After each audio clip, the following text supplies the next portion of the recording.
안녕하세요. 마지막 인사도 하지 못하고 이렇게 떠나게 돼서 정말 미안하게 생각하고 여러분들하고 짧았던 시간이지만 그래도 너무 고마웠고 너무 행복한 시간이었던 것 같습니다.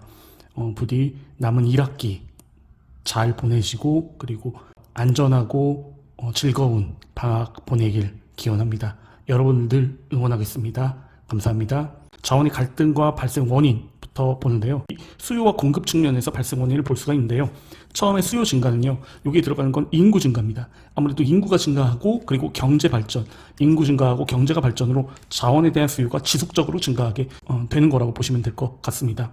인구가 점점 증가하는 이집트 같은 경우에는 이 자원, 특히 식량 자원 문제가 굉장히 크고요. 경제가 발전하면서 요즘에 AI 관련된 산업이 굉장히 유명하지 않습니까? 근데 이 AI 관련돼서 전력을 많이 잡아먹게 되거든요. 이 전력 수요 증가로 인한 어떤 갈등이 발생되고 있다라고 보시면 될 것 같습니다. 공급 불안정은요. 자원은 특정 지역에 치우쳐 있어 자원 생산국의 정책 변화, 그리고 자연재해, 그리고 여기 안에 들어갈 거는요. 여기 박스 치시고요. 자원 민족주의 강화 등에 의해 공급이 감소하기도 합니다. 이 자원 민족주의라고 하는 건요. 피식민지 지배를 받았던 이런 국가에서 많이 일어나게 되고요. 결론적으로 얘기하면 모두 실패를 하게 됩니다. 베네수엘라 그리고 나이지리아 이런 나라들이 있는데 석유가 많죠. 석유 정제 산업이라고 하죠. 등유든 경유든 휘발유든 이렇게 수요에 따라서 다양하게 석유를 나누기 위해서는 많은 자본과 높은 기술이 필요하게 됩니다. 피식민지 지배를 받았던 이 베네수엘라나 나이지리아 이런 국가들 같은 경우에는 이런 기술과 돈이 자본이 없거든요. 그러니까 대개는 유럽이라든지 미국이라든지 어떤 석유회사 이런 회사들에게 위탁을 해서 이런 회사들이 개발을 해주는 거거든요. 그런데 이런 회사에서 개발을 하는데 이 베네수엘라나 나이지리아 같은 경우에는 굉장히 피해의식에 사로잡히게 되는 겁니다. 자원은 우리 건데 돈은 다른 애들이 번다 이렇게 생각을 해서 자원 민족주의는 한마디로 얘기해서 그 나라에 있는 자원은 우리 민족, 우리 국가의 것이다 라고 하는 겁니다. 그래서 이 베네수엘라 같은 경우에는 자국 내에 투자되어 있는 어떤 석유회사의 자산을 몰수하고 그것을 전부 국유화를 하게 됩니다. 실패를 하게 되고요. 왜 실패를 하게 될까요? 결국에 이런 시설을 운영할 수 있는 기술력과 자본이 부족하기 때문입니다. 석유 자원을 둘러싼 경쟁과 갈등을 보도록 하겠습니다. 석유 수입국과 보유국 간의 갈등인데요. 석유 수입국은 석유를 안정적으로 공급받기를 원하고요. 대표적인 석유 수입국이 어디예요? 우리나라잖아요. 그러니까 우리나라 같은 경우에는 안정적으로 공급받기를 원하고 못 따르네. 석유입니다. 석유 보유국 같은 경우에는 석유를 국유화하거나 아까 베네수엘라처럼요. 여기 안에 들어갈 건요. 석유 수출국 기구 오펙입니다. 석유 수출국 기구 OPEC. 오펙이란 단어는 반드시 기억을 하시기 바랍니다. 관련돼서 중심 키워드는 중동전쟁, 오일쇼크라는 키워드가 있습니다. 유대인 이스라엘이죠.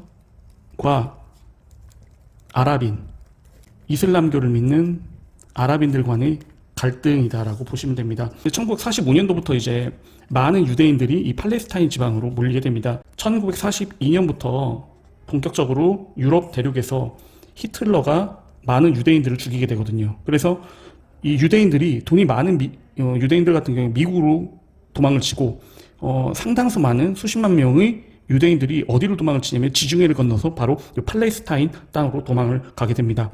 그래서 1945년이 되니까 이제 전쟁이 끝나잖아요. 히틀러도 이제 죽고 이 지역에 많은 유대인들이 모이게 된 겁니다. 1948년도에 팔레스타인 땅에서 유대인에 의한 국가인 이스라엘이 건국이 되게 됩니다.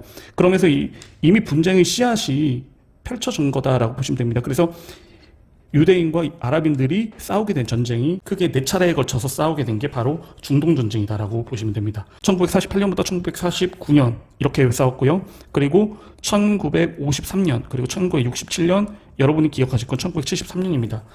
1973년도에 마지막으로 이제 중동전쟁을 하는데 이스라엘이 승리를 하면서 정면 승부가 안 된 아랍인들 같은 경우에 석유를 많이 가지고 있잖아요. 그래서 1973년 4차 중동전쟁에 패하고 난 다음에 오펙에서 여기서 석유 가격을 수십 배를 올려버립니다.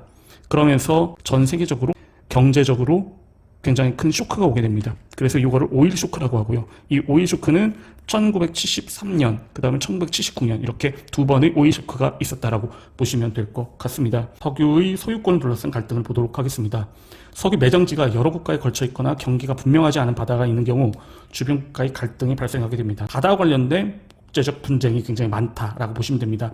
그래서 여기 들어갈 건요, 페르시아만 연안, 기니만 연안, 북극해, 동중국해, 남중국해, 카스피해 주변 등이 있습니다. 다시 한번요. 페르시아만 연안, 기니만 연안, 북극해, 동중국해, 남중국해, 카스피해 주변이 있습니다. 석유 자원의 안정적인 확보를 위한 노력입니다. 유전 개발에 참여, 자원을 외교를 통한 산유국과의 긴밀한 관계 유지, 그 셰일 오일 추출 기술 개발. 이 셰일 오일은요, 오일샌드, 셰일 오일 같은 거라고 그냥 보셔도 무방합니다. 그 자원의 성질 중에 가변성 관련돼서 설명을 드린 부분입니다. 그러니까 그 부분을 참고하시면 될 것 같습니다. 물자원을 둘러싸고 경쟁과 갈등이 발생한다. 원인은 인구가 늘고 산업이 발달하면서 물 소비량이 증가하고 물의 자정 능력이 한계가 있게 됩니다. 그래서 물 부족 문제에 대한 위기의식이 확대되고 있고요. 특히 국제 하천을 둘러싼 갈등이 있습니다. 여러 국가를 걸쳐서 흐르는 강을 국제 하천이라고 합니다. 안에 들어갈 이 단어는 국제 하천이죠.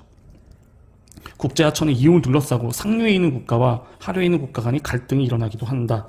그래서 주로 상류에 있는 국가들 같은 경우에는 이렇게 댐을 만들므로 인해서 물 자원을 효율적으로 이용할 수도 있고 전기를 생산할 수 있고 경제 개발을 할 수 있게 되는데, 상류에 많은 댐이 건설되게 되면 하류에 있는 강 아래쪽에 있는 국가들 같은 경우에는 흐르는 물의 양이 줄어들기 때문에 농업이나 이런 거에 상당한 차질을 빚게 됩니다.